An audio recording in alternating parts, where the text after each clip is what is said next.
Wealth Building Wednesday. Wealth Building Wednesday is brought to you by TRHT Selma. TRHT stands for Truth, Racial Healing, and Transformation. We are an initiative that is comprised of two nonprofit organizations based here in the historic city of Selma, Alabama, the Black Belt Community Foundation and the Selma Center for Nonviolence. TRHT Selma is funded by the W.K. Kellogg Foundation, and we are super excited to have our hand in providing basic information to get people started in building wealth. As many of you all know, and we talk about it all the time here on Wealth Building Wednesday, prioritizing and making sure that especially Black folks, right, are able to level the playing field when it comes to the wealth gap that exists in our country. In many spaces, financially, the debt for Black folks is much higher than our assets. And we want to help people get out of debt, to start to invest in ourselves, our families, and make sure that we're able to build not just personal wealth, but community wealth.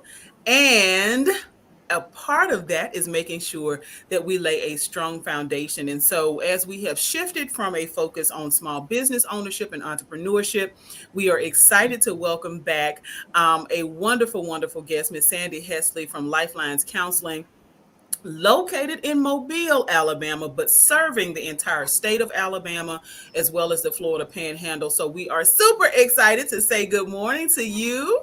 Good morning. I'm happy to be here always.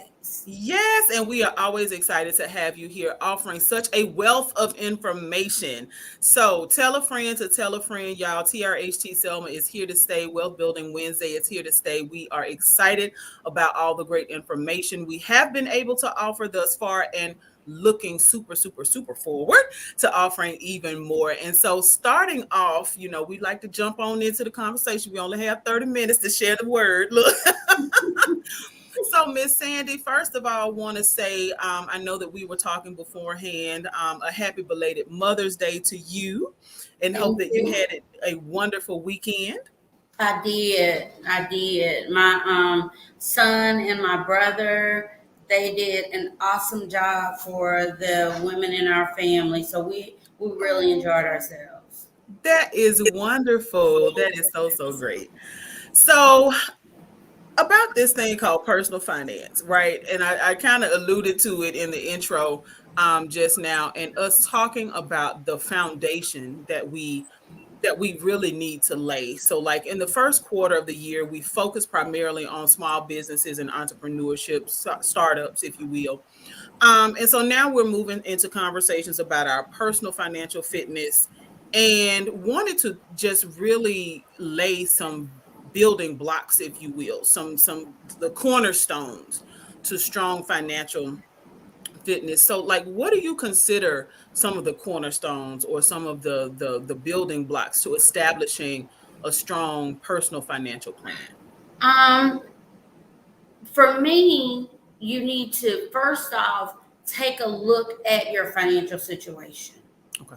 And a lot of times people, I don't think they realize how important that is. Where are you financially? How are you doing financially? Um, Take a look at your debt. What's good debt? What's bad debt? And an example is like a mortgage. That's a debt, but it's a good debt because it, grows and you're building equity, as a homeowner. So that's a good debt. So for me, you need to take a look at your debt and where you are. And one of the building blocks to me is saving. You have to start saving. For me, it's easier to have like a payroll deduction because if I never see it, I won't miss it. So, start saving. You have to start saving. Um, you have to have an emergency fund, have money set aside for unexpected events, for emergencies. You have to build credit for your future. Even if you have the cash available, do you want to deplete your savings to pay for something? That's where the credit piece comes in. Mm. Um, and good credit allow you to borrow money while receiving the best interest rate. So in a sense, you're saving that way. Another building block for me is investing. we need to learn how to invest. And you Yeah. need to start as early as you can, investing in stocks, bonds, get your CD going, get you an IRA. You're building for your future. That's the whole thing here. And you want to make sure that you're comfortable as time goes on. And the best way to to take care of that is to start early, start investing. And one of the other building blocks, people don't really talk about it a lot, and I don't think some people see it as a building block, is insurance. That's a Mm. building block Mm-hmm. because nobody really likes to talk about it, but it's important because it helps to protect you and your family from unexpected events. So Yeah. you need to make sure that you are, you that's one of the building blocks, that you are properly insured, your home, your car, yourself. You have to make sure that you're properly insured. So those are for me some building blocks. So now let's walk those blocks backwards. So what about for folks who say, well, you know what, I'm on a fixed income, or I have a limited income, and I don't necessarily know what it's going to be every month, right? I work for myself. I don't have enough money to pay for insurance. Mm-hmm. How can we, or what are some strategies, or even just common sense notions that we can deploy when it comes to making sure that we do things like have life insurance? You can't afford not to have it. Okay. Some people say that they can't afford it, but you can't afford not to have it. Sit down and talk with a planner, a Mm-hmm. financial planner. And a lot of times they have them at at your bank. Mm-hmm. Start with your bank. Ask them if you can make an appointment to sit down and talk with a planner. You'd be surprised at the different types of insurance that are out there that can, meet your needs and not, you know, drain your pocket. Break the bank. Mm-hmm. But people just have to realize, and I can't stress that enough, is that you can't afford not to have it. Because when you get into a tight, something happens, then, and I use, their van, the company van is Mm-hmm. not insured. You get in an accident, it gets torn up. The other person didn't have insurance either. So now it's affecting your pocket because you don't have it to use, and it's got to sit over somewhere on a lot rotting or rusting because you can't afford to get it fixed. Right. So, for me, that's the best way that I can say is that you can't afford not to have it.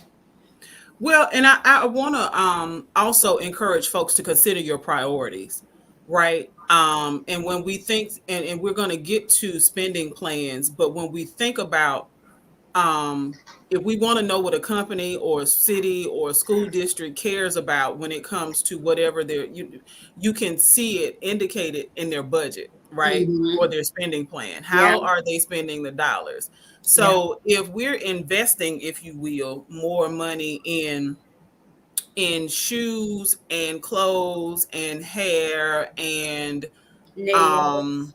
things, right, the Baby Boy is a movie that gives the example. The gentleman talks about guns and butter, right? Mm-hmm. Guns being things that appreciate in value, and butter being things that you apply pressure to and it just melts away. Yeah. So shoes and all of those things, those that's butter. It's great if you have it, Mm-hmm. but what are the priorities? So these building blocks, and this is why this conversation is so important. These building blocks can help us build a strong financial foundation. And so when we set the example, then that means generationally, right? We have kids, we have our young people who are watching us make sure that we are doing payroll deductions and using that as a strategy to Mm-hmm. start saving without thinking about saving, Yeah. right? We see them, they can see us investing in life insurance and not having to have our children bear a burden when we are not properly insured. Correct. So now, how important is it for us to know exactly how much money we spend each month? Knowing how much you're spending each month allows you to know where it's going and whether or not you're spending it wisely. Okay. If you don't know where your money is going, to me, there's no control there. and you need to have control over your finances. Don't let your finances control you. You Mm, control it. And by knowing where your money is going, it'll help you be able to budget better. To me, it's very important that you know where you stand debt wise, and that way you can make a plan to get out of debt if you're in too much debt. Or you can say, well, you know what? I'm doing pretty good. I can afford to take some more of this money and slide it over here into savings. Or I can afford to do this. You see what I'm saying? Keep track. And, you have to have a plan. If you fail to plan, you plan to fail. So the best way to do that is to know each month, where's my money going? Look, if everybody had their, I'm gonna speak for me. If I mm-hmm. had my way, I would be very comfortable at home right now, on the couch, feet up, catching up on some of my shows or watching shows or whatever. But I get up and I come to work. So if I'm, Right. putting forth that effort, I want to know where, what's happening with my money. I'm not going Mm-hmm. to just work for nothing. I want to know what is going on with my money. And we need to know so that we can be better planners. We can be better investors and, things of that nature. So that's why it's important. And it's easy for you to know where your money is going, or it's easy for you to find out.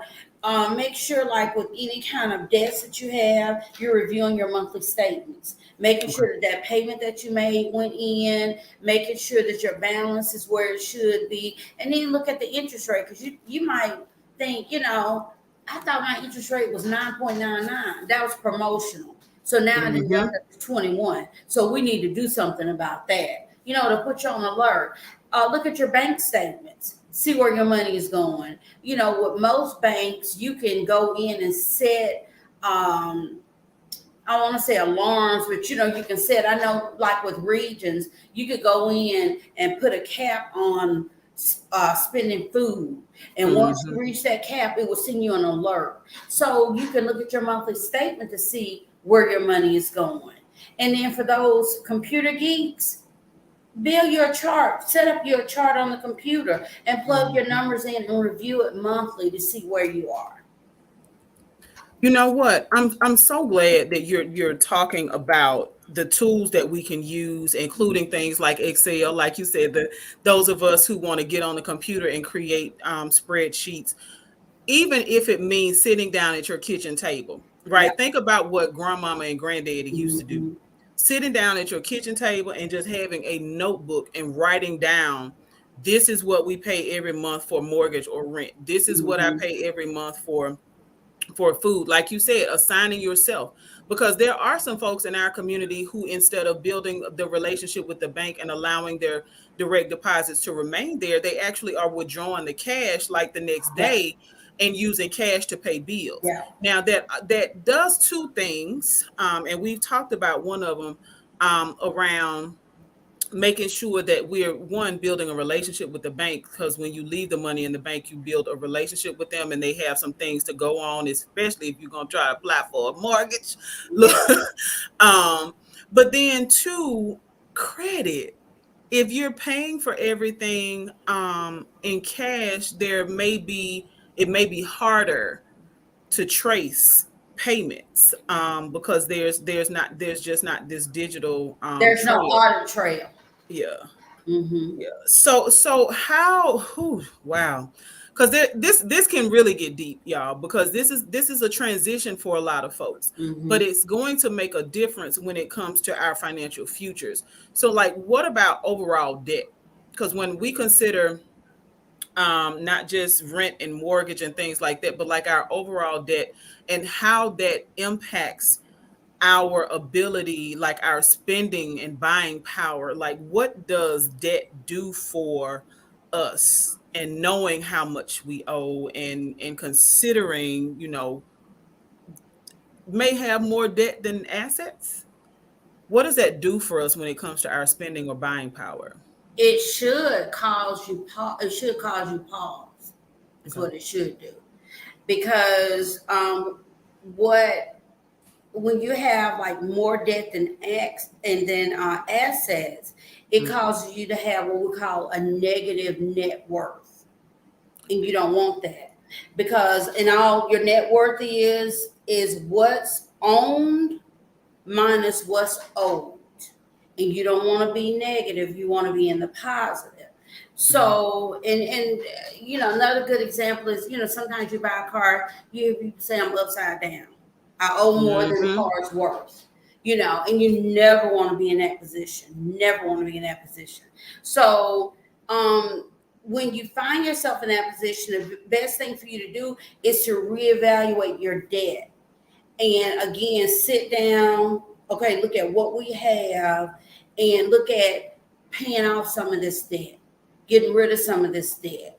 And that's and it's going to impact your buying power because you go try and purchase something, you out of whack, you upside down, you can't afford this. You understand what I'm saying? And Mhm. that's when it's gonna again force you to go back to the table, sit down and figure out, okay, what can we do to get some of this debt paid down so that we can be right side up.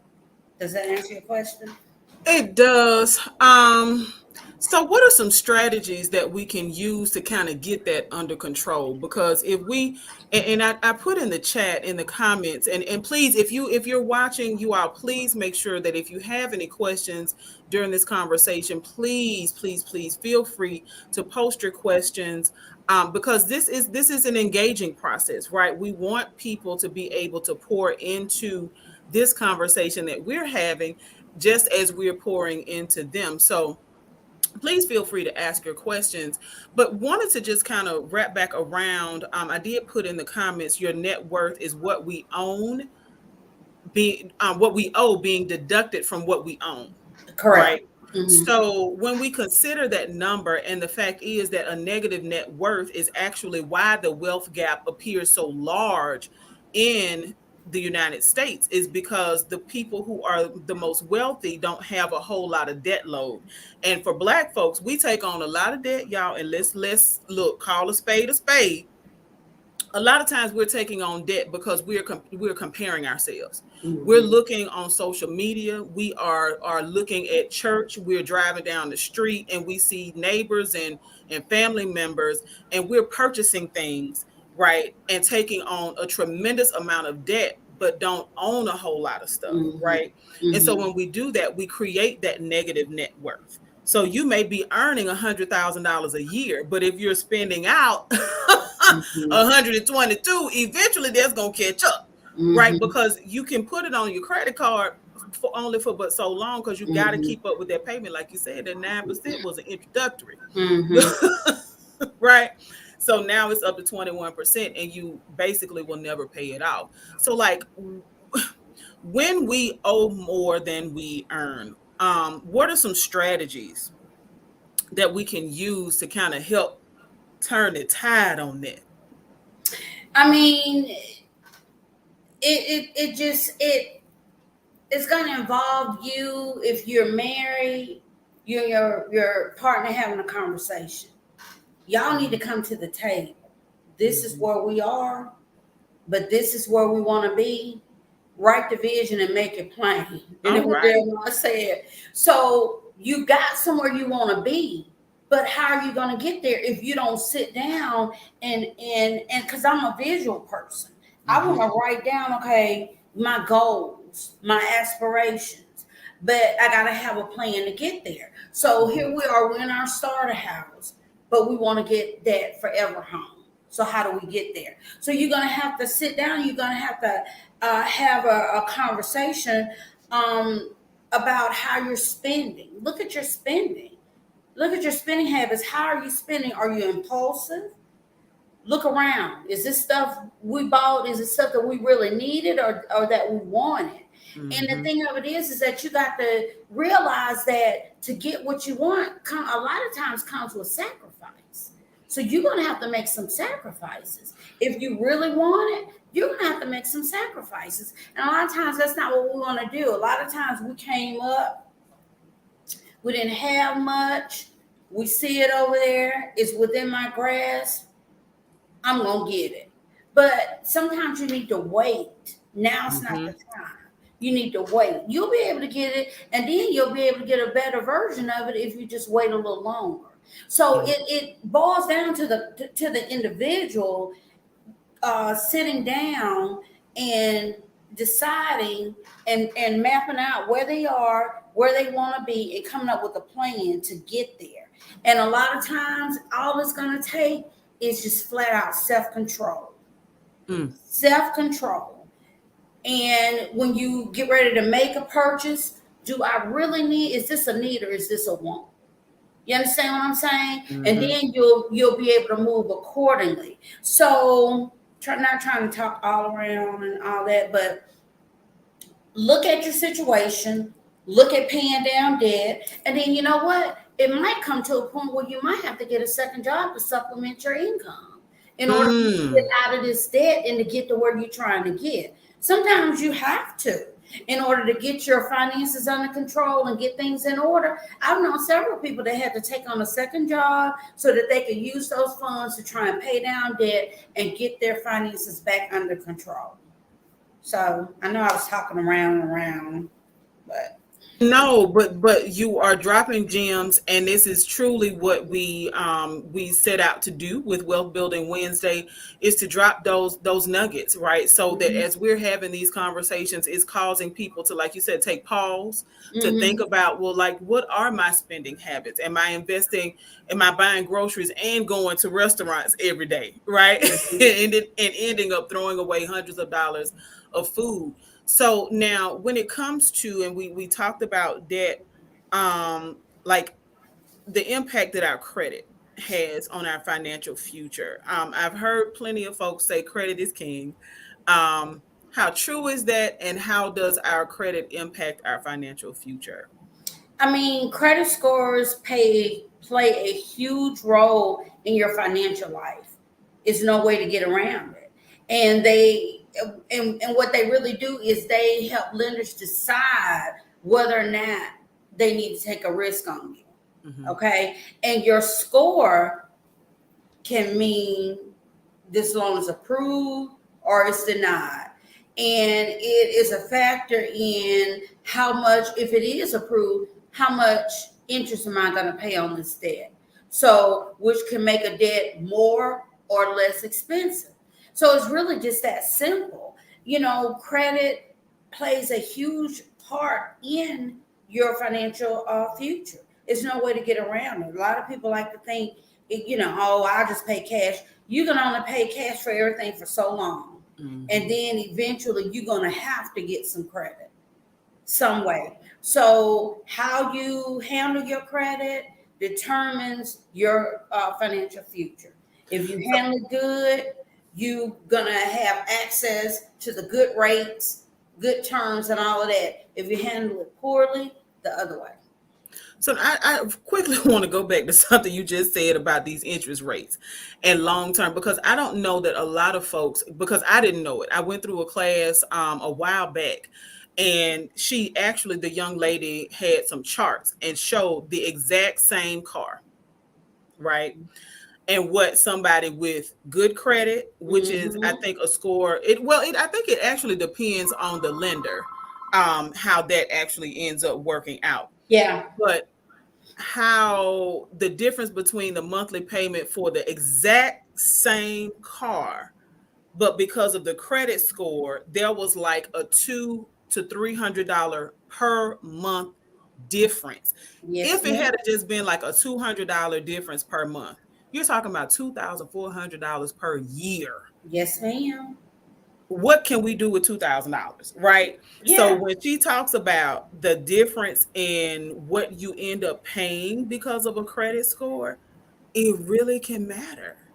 And I think people need to see that. And that's what we try and teach them when we have like our home buyers class. Hmm. You know, you have $1,000 credit card that you charge up to the limit. Interest rate is, let's say, 25% or something like that. The difference of how long you pay that $1,000, you can pay that $1,000 I don't know how many times Yeah. over the course of 5 years, versus somebody that they have a credit card. That's why we always encourage you, don't go over the 25% credit utilization of a Mm-hmm. card, you know, and pay it off each month if you can. Because when you compare what you're saving in interest, it's mind boggling. And that's what we try and teach people. People get those credit cards and they just think, oh, free money, free money. No, it's costing you big time. Mm-hmm. So, if we have good credit, how do we guard that credit? Guard it with your life. You gotta use debt wisely. Okay. Do I really need this?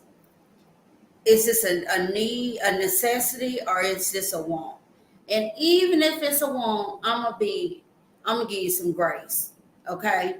Even if it's a want, can I pay it off by next month? You understand? To Hmm. me, my shoes don't look good when I'm still paying for them 3 months down the line.